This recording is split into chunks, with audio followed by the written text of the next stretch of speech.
Okay, got a sunny day finally in San Diego. Waves are pretty good. Sun is out. We don't have any rain, which is unusual for us this year. So I want to talk a little bit about this interview that Bill O'Reilly had with Donald Trump, and mainly about the part that everybody's talking about, which is O'Reilly calling Putin a killer. Which kind of is it's really weird that he would do that. But again, Bill O'Reilly's a very arrogant person. And he says a lot of arrogant stuff. And of course, Trump is arrogant. So you had two arrogant people doing an interview. So it's bound to come up with some stuff that was really strange. And this was definitely one of those things. Very, very bizarre. The reason why it was so bizarre is because what Bill O'Reilly says, he refers to Vladimir Putin as a killer. Not making the distinction between the country and the person. He's calling the person a killer and not the country a killer. I don't think Vladimir Putin has ever been suspected of committing a personal murder or ever been convicted of personal murder. So to do that was really, really weird and stupid.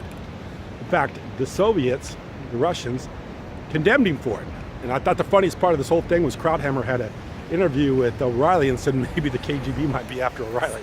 It was funny because O'Reilly reacted like, you could see he's a little bit uncomfortable, but he still wouldn't back down. He said, well, I'll give him an apology in 2050 or something like that. The guy's just crazy, stupid, arrogant.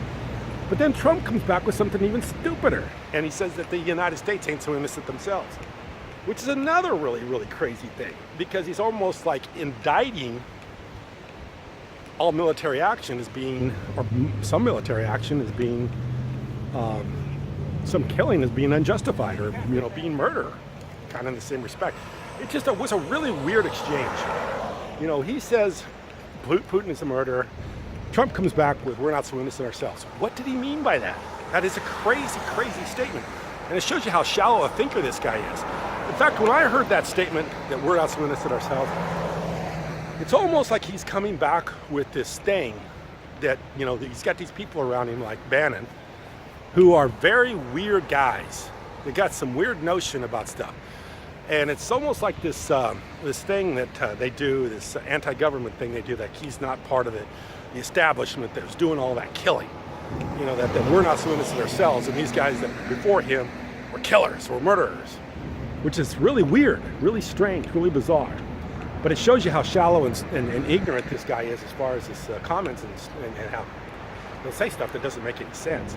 Not only say stuff that doesn't make any sense, he'll say stuff that's actually, I don't know what it is. It's weird, it's bizarre, it's strange, and it's dangerous the way this guy talks. It's really, really dangerous.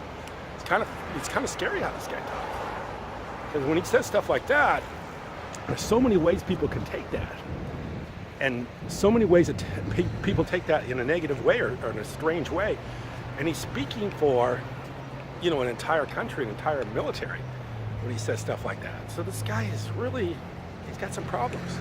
Like he always says, he's always saying that about people. Got a lot of problems. That person's got a lot of problems. They got a lot of problems. But he's got a lot of problems, especially when he says stuff like that. And he's getting called out on it. I can start to see a little bit of the media, a little bit of the media is starting to call him out enough that the people are starting to realize that this guy is not playing with a full deck. And I think they're starting to worry a little bit about it. So if somebody thinks that Donald Trump, is not strange based on that interview, I need to think again. So anyway, appreciate you watching. Be a video again tomorrow. Thank you.